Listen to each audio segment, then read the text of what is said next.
감사합니다. 우리 옆에 계신 분들과 우리 주의 이름으로 사랑합니다. 우리 함께 사랑하겠습니다. 오늘은 온유함의 온유한 힘의 특징에 대해서 살펴보도록 하겠습니다. 온유라는 말은 우리가 흔히들 어떤 그 비굴함이라든지 나약함 이런 식으로 우리가 온유라는 말에 대해서 오해를 할 때가 많이 있습니다. 이 온유라는 말은 사실은 힘이라는 말과 연결이 되어 있어요. 결국 이 온유 자체가 우리가 생각하는 것처럼 물러 터진 사람들, 전혀 어떤 그런 그 생각도 없이 그냥 사람 따라서 그냥 시류에 흘러가는 그런 그 사람들이 아니라 분명한 힘이 있는 그 사람들을 의미합니다. 흔히들 이제 길들여진 말이 바로 이 온유함의 어떤 그 의미라고도 말씀을 하는데, 그 온유에 대해서 가장 정확하게 그 정의를 내려주신 목사님이 워런 오스비 목사님인데, 이분은 이 온유에 대해서 컨트롤 파워라고 그랬어요. 우리가 뭔가 그 조절되지 않고 컨트롤이 되지 않는 이 힘들은 사실 쓸 수가 없는 것입니다. 그죠?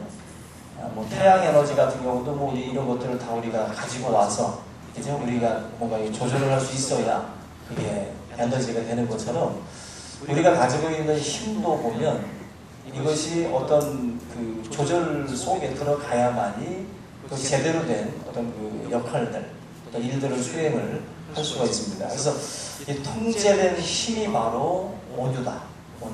그래서 자기 멋대로 쓰는 것, 자기 멋대로 쓰는 것은 온유가 아니고요.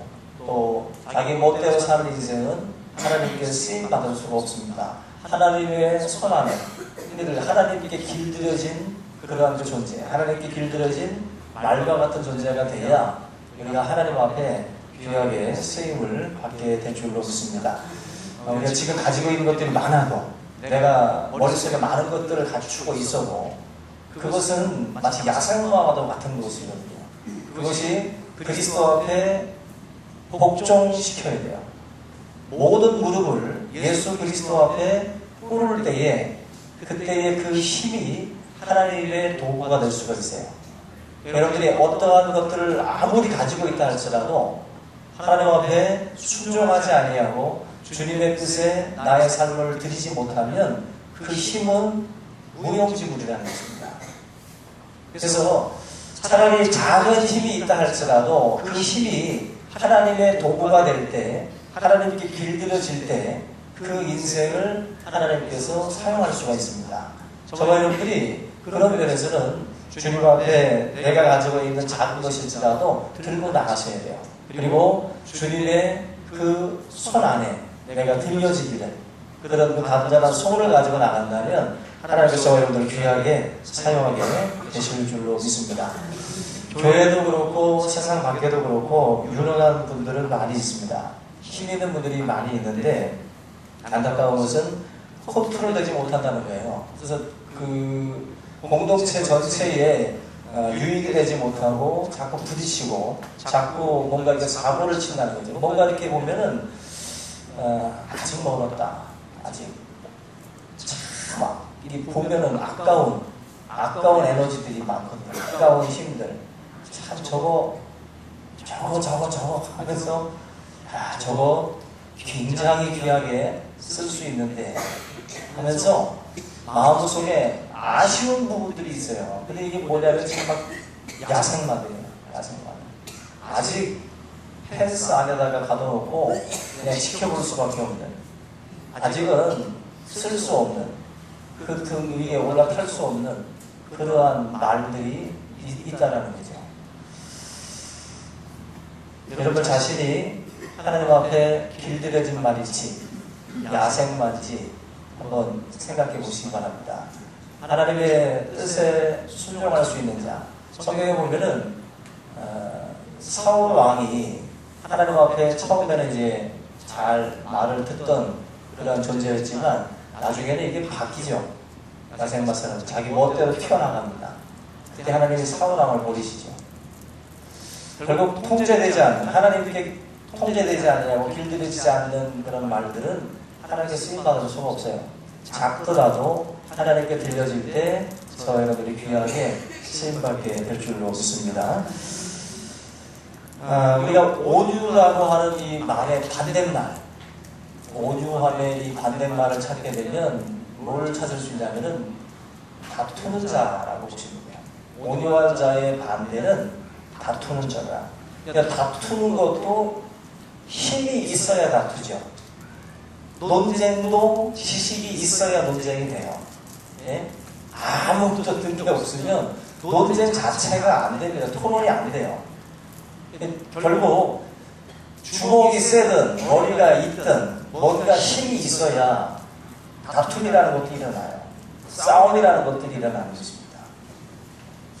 그런데 이 온유함의 반대말이 다투는 자라고 말씀을 드린 것처럼 결국 이 자기가 가지고 있는 이 힘을 제대로 사용하지 못하고 제대로 컨트롤하지 못하니까 그 힘 가지고 하는 일들이 자꾸 다툼밖에 없다는 거예요. 다툼밖에. 그 힘을 조절을 해야 공동체를 세우고 사람을 세울 수가 있는데 그 힘이 조절이 되지 아니하니까 자꾸 사람들하고 부딪히고 공동체의 격을 해야 하는 그런 일들만 자꾸 일어나게 된다는 것입니다. 다투는 자의 특징은 못 참는다는 거예요. 못 참는다. 누가 나를 건드려? 누가 나를 해하려고 한다. 도무지 우리 마음속에서 용서가 안 되는 거예요. 한마디도 참을 수가 없어요. 왜? 힘이 있기 때문에, 지식이 있기 때문에, 내가 그 말에 대해서 변론할 수 있기 때문에. 그걸 가지고 있는 것이 있는 사람들은 참지 못합니다. 뭔가 거기에서 같이 맞받아서서 논쟁을 펼치고 뭔가 주먹 대결을 하려고 그러고 그런 다툼들이 끊임없이 일어나는 거예요. 근데 정말 강한 존재들은 그 힘을 조절할 줄 알아요. 이 힘을 아무 데서나 자기의 에너지들을 쏟아붓지 않습니다. 결국 온유한 자들은 아무런 의미 없는 그 싸움에 자기의 시간들을 허비하지 않는다. 그래서 성경을 보시면은요, 무조건 싸우지 말라가 아니죠.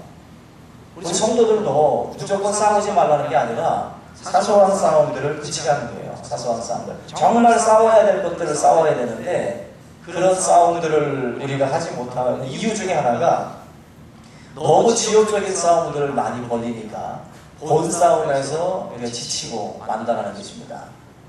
저와 여러분들이 하나님 앞에 정말 통제될 수 있는 그러한 에너지가 충만한 그러한 삶이 될 수 있기를 주님의 이름으로 축원합니다. 우리가 1955년이니까 6.25 끝나고 나서 한 2년 정도 있다가 몽고메리라고 하는 그 시에서 벌어졌던 그 사건인데요. 미국은 그 흑인하고 백인들이 버스를 타면 그 칸이 구분이 돼가지고 버스가 운행을 했던 그런 시대가 있습니다. 백인들은 뭐 이렇게 앞쪽에 앉고 흑인들은 칸막이를 치고 뒤쪽에 앉는 그런 시기였습니다. 화장실도 흑인이 쓰는 곳이 다르고 또 백인이 쓰는 곳이 다르고 그리고 뭐 유색인종들이 쓰는 곳이 이렇게 좀 구분이 되어 있는 한마디로 우리 같은 경우도 차별받을 수밖에 없던 그런 시대죠. 그 당시 때 몽고메리에 사는 로스라고 하는 여자가 그 버스를 탔는데 버스 안에서 좀 힘드니까 흑인이었는데 백인 칸으로 가서 앉았어요. 그때 백인 칸에 앉았던 그 로스에 대해서 많은 백인들이 다가와가지고 핀잔을 주고 학대를 하고 조롱을 했습니다. 그러면서 이 여인이 결과적으로는 그 법적으로 부당한 어떤 그런 그 자리에 앉았기 때문에 결국 감옥에 들어가게 돼요. 이 상황에서 이 여인 마음속에서 뭐가 불끈 솟아옵니다. 내가 한번 끝까지 싸워보겠다 해가지고 거기서부터 이제 어떤 이런 인종차별에 대한 그 싸움이 이제 터지기 시작을 해서 우리가 잘 아는 그 마틴 루터 킹 목사님이라든지 이런 분들이 뒤이어서 나오면서 결국 그 미국 사회가 이런 그 인종차별에서 조금씩 벗어나는 계기가 됩니다. 그러니까 우리가 보통 싸우는 걸 보면은 개인의 어떤 그런 그 감정이나 이런 것들을 가지고 사실 많이 싸우는데 그런 단순한 싸움이 아니라 이 여자 같은 경우는 아주 큰 싸움을 싸우는 거예요. 그죠? 굉장히 굵은 싸움들을 싸우고 있는 것입니다. 이번에 뭐 미국에서도 뭐 흑인에 대해서 뭐 총을 쏜 데서 지금 폭동이 일어나고 있는데, 저 폭동을 가만히 보면은 아마 정말 참된 의미를 가지고 폭동을 일으키는 뭐 흑인들도 있지만, 지금 뭐 점포들 뭐 강탈하고 뭐 이러는 거 보면 생각 없이 또 싸우는 그런 흑인들도 있습니다. 우리가 싸워야 될 싸움이라는 것은 우리가 어떻게 보면 큰 싸움이에요. 큰 싸움. 그리고 성도들은 사실 이 큰 싸움에 집중해야 됩니다. 그의 나라와 그의 의를 구하라는 것은 그 싸움을 싸우라는 거예요. 그 싸움을. 근데 그 싸움을 생각하지 않고 그걸 염두에 두지 않으니까 자꾸 이 땅에서의 작은 싸움에 우리가 집중을 해요. 거기에서 우리 생각을 뺏기고 또 우리의 마음들을 뺏길 때가 너무나도 많다는 것입니다. 그래서 진짜 전쟁에 이기기 위해서는 가짜 전쟁 같은 그런 싸움에서는 져줄 줄 알아야 됩니다. 그 가짜 전쟁에서까지 다 이기려고 하다가는 진짜 전쟁에서 이길 수 없어요. 그래서 성도들은 무엇을 가지고 내가 싸워야 될 것인지를 잘 판단하셔야 돼요. 근데 그 판단들을 제대로 내리지 못하고 모든 싸움에서 시비가 걸릴 때마다 여기 싸움을 하게 되면 정작 큰 싸움을 못 싸운다는 거예요. 큰 싸움을. 우리 주위에는 정말 많은 싸움을 거는 요소들이 있습니다. 그 싸움을 거는 요소들이 있을 때마다 다 반응하시면 안 돼요. 다 반응하시면. 그러니까 반응이라는 것도 우리가 자제해야 됩니다. 어떨 때는 무반응을 보여야 돼요. 또 어떨 때는 우리가 분명한 반응을 보여야 될 때가 있고. 근데 우리가 성숙하지 못하게 되면 선한 싸움을 싸워야 되는데 자꾸 지역적인 작은 싸움들, 그런 싸움에서 우리가 기어코 이기려고 하는 그런 몸부림들을 친다는 것입니다. 우리 모든 성도님들 선한 싸움 싸우다가 모두가 다 의의 면류관 쓸 수 있길 바랍니다. 우리가 의의 면류관 쓰셔야죠. 우리가 다윗과 골리앗 뭐 이런 싸움도 보게 되면 다윗이 골리앗하고 싸울 때 먼저 작은 싸움이 일어났어요. 형이 시비 걸었잖아요. 그죠? 너가 뭐라고 너가 여기 전쟁터에 와서 참견하냐고 다윗에게 핀잔을 줬죠. 그때 다윗은 형의 그 말을 듣고도 그냥 반응하지 않았습니다. 그리고 골리앗과의 싸움에 집중을 해요. 골리앗과의 싸움. 거기에 다윗의 승리가 있다라는 것입니다. 여러분들도 뭔가 하나님의 일을 하려고 하다 보면 자꾸 누가 시비 겁니다. 그죠? 은혜 받고 와서 또 하나님 앞에 뭔가 이렇게 다짐을 하고 나면 꼭 예상치 못한 일들이 터져요. 그래서 여러분들을 자꾸 뒤흔들죠. 자꾸 싸움박질을 하도록 만들어요. 그때 여러분들 분별하시기를 바랍니다. 아, 이건 올리앗이 아니라 이건 엘리야구나. 이 싸움은 내가 피해야 될 싸움이고 참아야 될 싸움이구나. 그걸 구분하셔서 본 게임에 집중하시기를 주님의 이름으로 축원합니다. 이 온유하지 못하면 오늘 하나님 앞에 쓰임 받지 못해요. 일꾼들도 결국 온유하지 못한 사람들이 리더가 되고 또 온유하지 못한 사람들이 선교를 나가게 되면 반드시 열매를 맺는 게 아니라 다툼만 일으킵니다. 그래서 리더도 온유한 자가 되어야 돼요. 선교를 나갈 때도 온유한 자가 되어야 됩니다. 온유한 자라는 건 뭐냐면은 특별히 다툼을 일으키는 자는 항상 자기 중심적으로 생각하는 사람이에요. 이런 사람들은 항상 다툼이 일어납니다. 다툼이 끊이질 않아요. 사소한 싸움이 자꾸 그 주변에서 벌어질 수밖에 없습니다.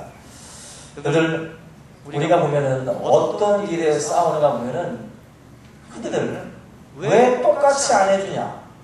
왜 나는 덜 주고 저 사람은 더 주냐? 왜 나는 뺐냐? 너는 왜 가져갔냐? 이런 것 가지고 굉장히들 민감하게 반응을 할 때가 있습니다. 너 먹었어? 못 먹었는데? 안 먹었어? 거기서 또 난리가 나죠. 너 봤어? 못 봤는데? 너 왜 못 봤냐? 그런 말들이 이제 슬슬 뭔가 이 비유를 흔들기 시작을 해요. 오늘 우리가 이 다툼의 이 이유들을 보게 되면은요, 다 그런 이유들이 깔려 있어요. 왜 나랑 저 사람하고 똑같이 안 해줬냐? 정신적인 공산주의자들이 많습니다. 평등에 아주 노이로제 걸려가지고 다 평등하게 주기를 바래요. 평등하게. 우리 크리스찬들은 이 평등에 묶이면 안 됩니다. 왜냐하면 우리는 뭔가 희생이라고 하는 단어가 크리스찬에게는 붙어가요. 희생이라는 건 뭐예요? 덜 받을 수 있고 덜 먹을 수 있고 덜 볼 수 있는 거예요. 그게 크리스찬이라고요. 근데 크리스찬이라는 사람들이 왜 평등하게 나한테 안 해줬어? 나 무시하는 거야? 왜 나를 이렇게밖에 대우를 안 해주냐고. 그 문제를 가지고 시비를 겁니다.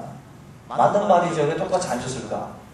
문제가 있겠죠. 그러나 성도는 그런 문제를 가지고 시비를 걸고 그런 문제를 가지고 다툼을 일으킨다면 수준을 말하는 거예요. 자기 수준을. 여러분들 덜 먹는 자리 있을 때 누군가 배 터지겠다 하고서 그냥 감사하세요. 거기에 그런 거에 자꾸 시비 걸지 말아요. 제가 이번에 우리 전교회 수련회를 갈 때 우리 전사님들하고들 뭐 이렇게 포장을 하면서 버스에서 먹을 그 간식들 비닐에다가 담았잖아요. 다 드셨죠? 그죠? 뭐 들어가 있었어요? 다 세봐요 한번. 자기에게 빠진 게 있나. 근데 그거 쌀 때 되게 민감해요. 전사님들하고는. 야, 빠진 거 없어? 사탕, 과자, 떡 빠진 거 그냥 막 딱 집힌다 서로. 그래서 막 그거 다 넣어야 된다고. 맞는 말이긴 해요. 맞는 말이긴 한데 집단의 성숙함은요 결국 평등하게 해줘야만이 말이 없는 집단은 그 유치한 집단이에요. 유치원일수록 애기들일수록 물건을 챙겨줄 때 똑같이 줘야 돼요. 그거 똑같이 않으면 난리 납니다. 난리 나요. 우리 충신교회가 어디를 갈 때 간식을 준비할 때 제가 이 말씀을 주면서 이걸 똑같이 줘야만이 조용해지는 집단이라면은 이거 참 심각한 집단이다. 우리 학생들이 더 먹을 수도 있고, 그죠? 우리 주일학교가 더 먹을 수도 있고, 아니 1년 전 내가 더 드실 수도 있는 거 아니에요? 그거를 만약에 지금 여러분들이 뭐라고 했다는 게 아니에요. 지금 이걸 다들 잘 드셨고 아무 말 없었는데 그렇지 않습니까? 유치한 집단일수록 왜 똑같이 안 해주냐는 싸움들이 많아요. 왜 똑같이.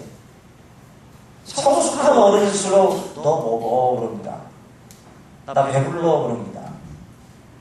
근데 이상하게도요, 개인으로 만날 때는 그런데 공동체로 모이면 또 다들 의사, 목사, 예비부목 입혀놓은 건 다들 청기부리가 된다고 하는 것처럼 이 공동체에 속하게 되면 아주 이상한 버릇들이 나와요.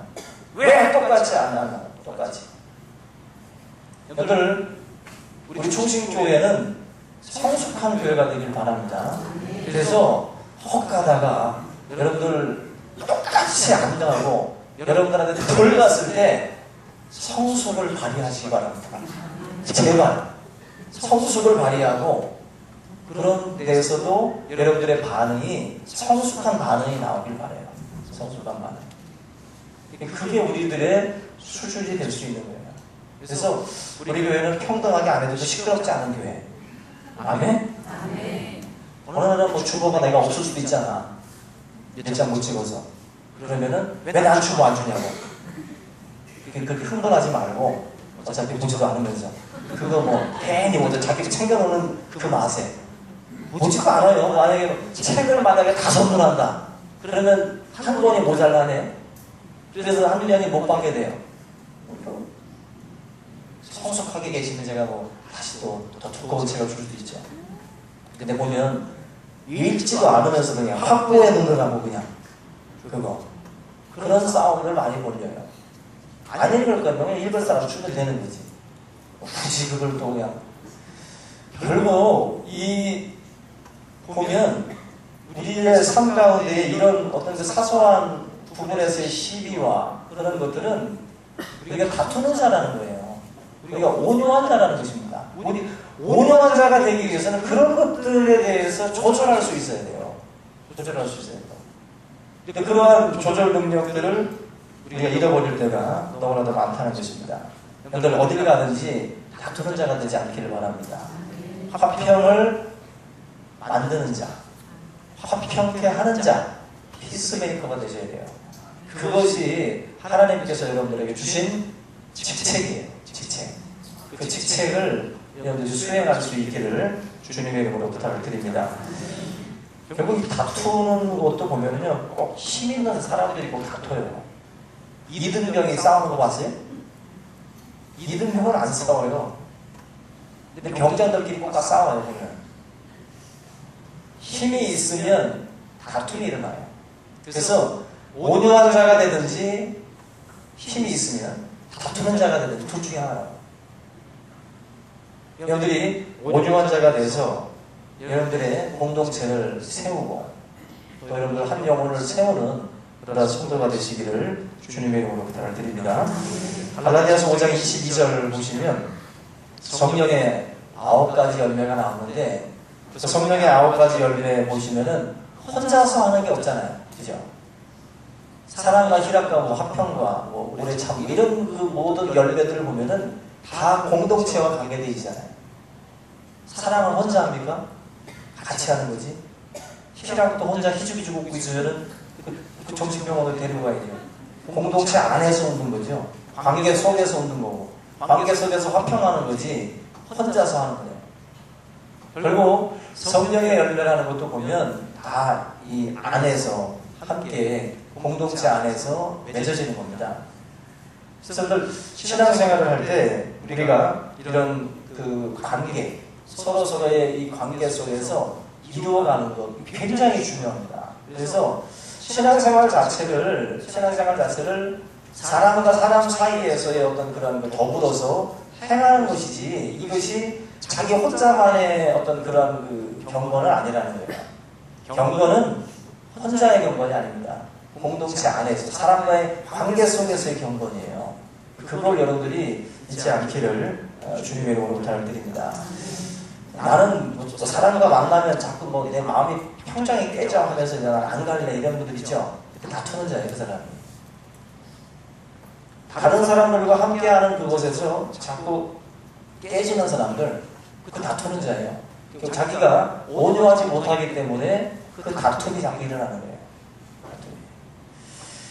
관계 속에 들어가서 늘 나와 맞지 않는 부분이 있어도 그 사람들과 함께 섞이고 그 사람과 함께 뭔가를 함께 이뤄나가는 거, 그게 온유한 자예요. 그게 온유한 자. 그래서 온유한 자는 결국 그 모든 속에서도 뭔가를 끌고 갈 수 있는 힘이에요. 끌고 갈 수 있는 힘. 근데 그 끌고 갈 수 있는 힘이 없는 사람들은 끌고 가다가 짜증나면 다투는 거예요. 근데 온유한 자들은 끌고 가요. 끝까지. 그 속에서도. 그게 힘이고 그게 능력입니다. 단순히 나약해 보이고 물렁해 보이고 그냥 이래도 흥 저래도 흥 이게 온유가 아니에요. 사람들과의 조절과 그 속에서 잘 컨트롤해가지고 끌고 갈 수 있는 게 힘이 바로 온유한 자다. 오랜 참음이라든지 뭐 이런 것들 다 똑같은 겁니다. 함부로 말하지 않고 함부로 폭발하지 않고 관계를 유지하는 거잖아요. 오래 참으라는 것도. 24절 우리 한번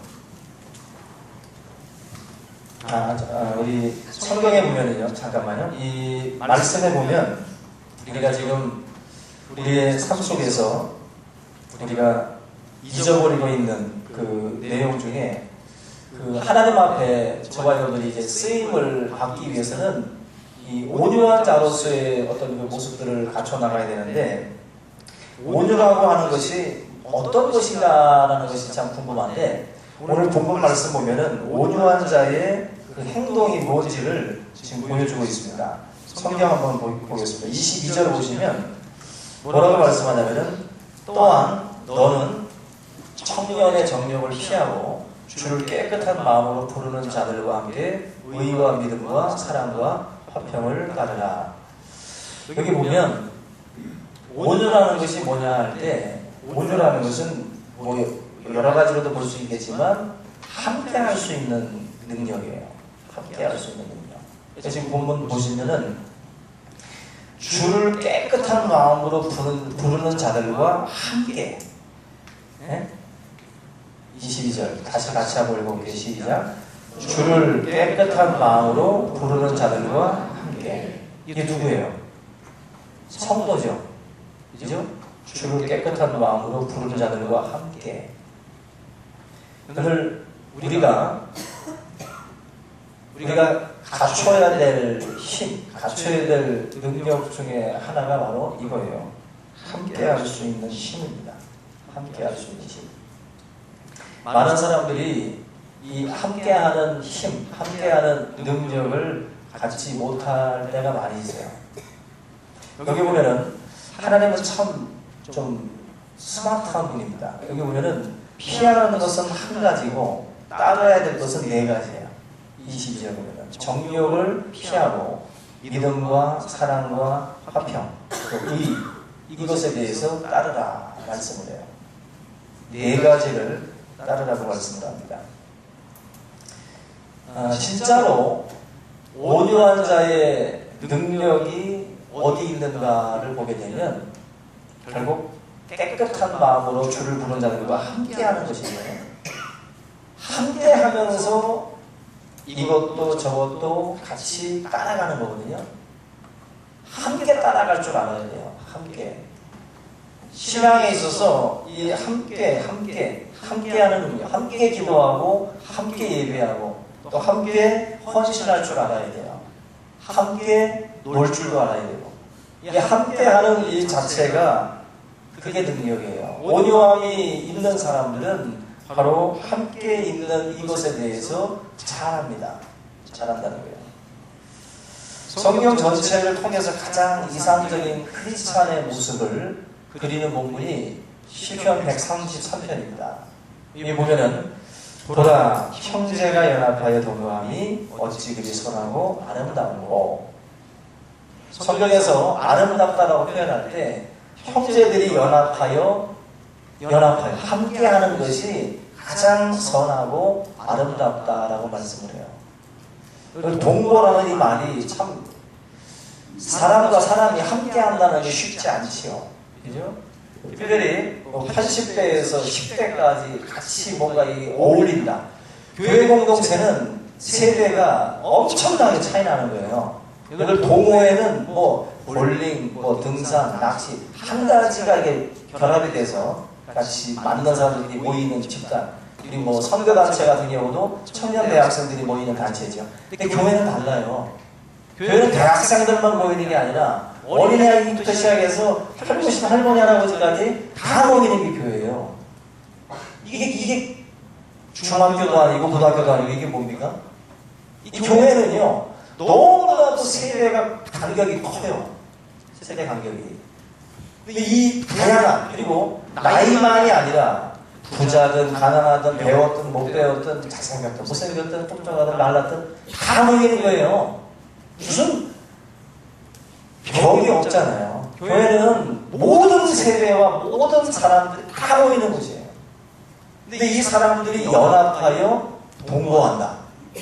이게 쉽냐는 거예요. 쉽지 않죠. 근데 그 모습이 가장 선하고 아름답다라고 말씀을 합니다. 병든 사람 옆에 건강한 성도가 이렇게 도와주고 부축해주는 모습, 선하고 아름답죠. 배운 자가 못 배운 자에게 말씀을 가르쳐주고 가진 자가 없는 자에게 베풀어주고 그 모습이 연합하는 거거든요. 그게 얼마나 선하고 아름답냐라고 말씀을 해요. 우리 교회가 세상 사람들 앞에 아름다운 모습을 보여주려면 주차장이 넓어요, 인테리어가 멋있어요, 그게 아니죠. 세상 사람들에게 보여줄 수 있는 아름다움이 뭐겠어요? 연합의 모습입니다. 어떻게 저렇게 잘 서로 간에 융화가 잘 될까? 저렇게 하나가 될 수 있을까? 형제가 연합하여 동거하는 것처럼 아름다운 게 없어요. 그래서 심지어는 한 배에서 나온 형제끼리 잘 살아도 얼마나 행복해 보이고 얼마나 부러워합니까? 그런데 서로 다 다른 곳에서 태어나서 성장한 사람들이 한 곳에 모여가지고 지금 뭔가 하나의 뜻에 우리가 뜻을 모아가지고 나아간다? 이 얼마나 아름답게 보이겠어요. 바로 함께하는 것에 대해서 이 시편 133편이 선하고 아름답다라고 우리에게 말씀을 하고 있는 것입니다. 그런데 우리 교회를 자랑할 때 절대로 목사님 잘생겼다는 말 하지도 말고, 장로님들 잘생겼다는 말 하지도 말고, 성가대 노래 잘한다는 말 하지도 말고, 뭘 잘해야 되겠어요? 뭘 자랑해야 되겠어요? 우리 교회는 잘 보여. 마음이 하나가 잘 된다고. 그렇게 말씀하면 그게 뻥이 될까요? 그게 진실이 될까요? 이걸 가장 아름다운, 그리고 가장 강력한 파워가 바로 연합이에요. 연합. 막 무슨 일을 한다 그러면 그냥 그대로 그냥 쑥 모여드는 거 있죠. 그게 바로 힘이에요, 힘. 우리 모든 성도님들이 그런 힘 있는 그러한 자들이 다 될 수 있기를 주님의 이름으로 부탁을 드립니다. 이 온유한 사람들의 모습 중에 보면은 가르치는 데 있어서도요, 온유한 사람들이 잘 가르칩니다. 이 본문 말씀에도 나와 있는 것처럼 그 24절 보니까 주의 종은 마땅히 다투지 아니하고 모든 사람에 대하여 온유하며 가르치기를 잘하며 참으며라고. 그걸 가르칠 때에도 결국 이 참는 게 중요하거든요. 참는 거. 뒤집어 얘기하면 여러분들도 누구한테 배우기를 원해요? 가르치다 말고 갑자기 막 업신여기는 말하고 먼저 가르쳐주다가 너 같은 놈 처음 봤다고. 어떻게 그렇게 못하냐고. 영어를 가르쳐줘도 내가 10년을 가르쳤지만 너 같은 놈 처음 본다고. 어떻게 그렇게 발음할 수 있고 어떻게 그렇게 말할 수 있냐고. 만약 그렇게 얘기하면 하던 발음도 스쿨도 잘 안 되죠. 그냥 막 하던 발음까지도 막 엉키고 안 된다고. 업신여기고 무시하는 말을 하는 사람한테는 배울 수가 없어요. 결국 잘 가르친다는 건 뭐냐면은 뒤집어 말하면 잘 참아주는 거예요. 잘 참아주는 겁니다. 잘 참아주기 때문에 그 사람한테는 사람들이 잘 배우는 거예요. 잘 배우는. 영어를 배우든 수영을 배우든 뭘 배우든 결국 참아주는 사람, 오래 참아줄 줄 아는 사람, 그런 사람들이 결과적으로는 결실을 내줄 수 있다. 다투는 자에게는 배울 수 없어요. 뭔 일들을 가르쳐주다가도 또 다툼의 말들을 하고 자꾸 시비를 걸기 때문에 그런 사람들, 머리에 든 것도 많고 가지고 있는 능력도 많지만 그 다투는 자는 사람을 키울 수가 없어요. 사람을 키울 수가 없다. 그걸 가지고 있는 능력이 많으신 분들은 온유한 자가 되셔야 돼요. 온유한 자가 돼야 제자들을 많이 만들 수가 있습니다. 바로 오늘 이 본문 말씀에서 말씀하고 있는 그 온유한 자, 바로 함께하는 능력, 함께 어울리고 함께 더불어서 끌고 갈 수 있는, 누군가를 가르치고 인도해 갈 수 있는 이 모든 것이 다 온유한 자가 가지고 있는 분명한 능력이라는 것입니다. 마지막으로 온유한 자에게서 우리가 볼 수 있는 능력이 하나가 25절과 26절 말씀인데 보시면요, 거역하는 자를 온유함으로 훈계할지니 혹 하나님이 그들에게 회개함을 주사 진리를 알게 하실까 하며 그들로 깨어 마귀의 올무에서 벗어나 하나님께서 핀바되어 그 뜻을 따르게 하실까 하니라. 25절과 26절에 보면은 진리를 알게 하실까, 그리고 그 뜻을 따르게 하실까, 이 까까 나오죠. 까까가 나와요.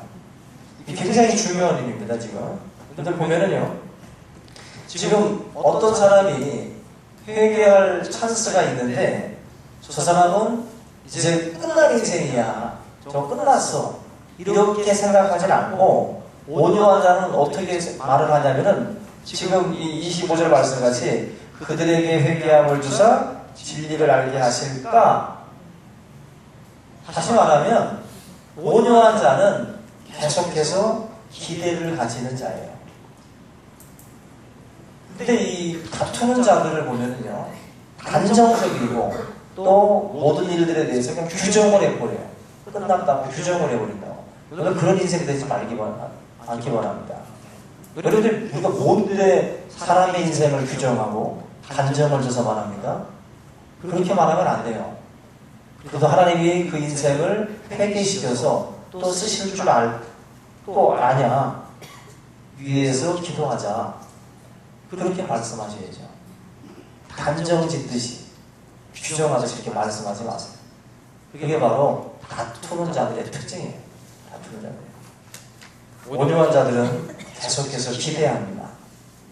우리 여러분에 계신 분들에 대해서는 계속해서 기대하셔야 돼요. 포기하지 말라고요. 아, 저 인간은 안 될 거야. 저 인생은 끝났어. 안 돼. 규정하지 마요.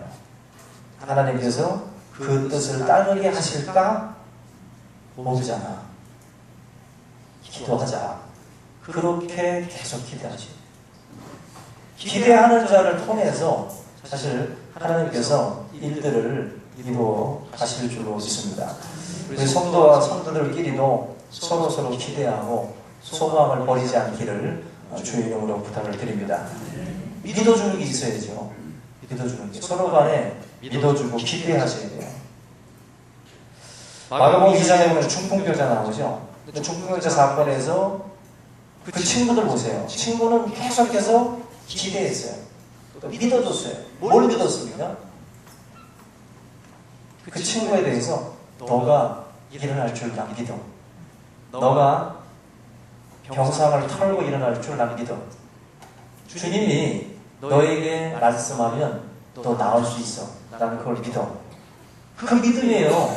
그 믿음 가지고 지금 뜯어서 주님 발 앞에 내려놓은 거예요.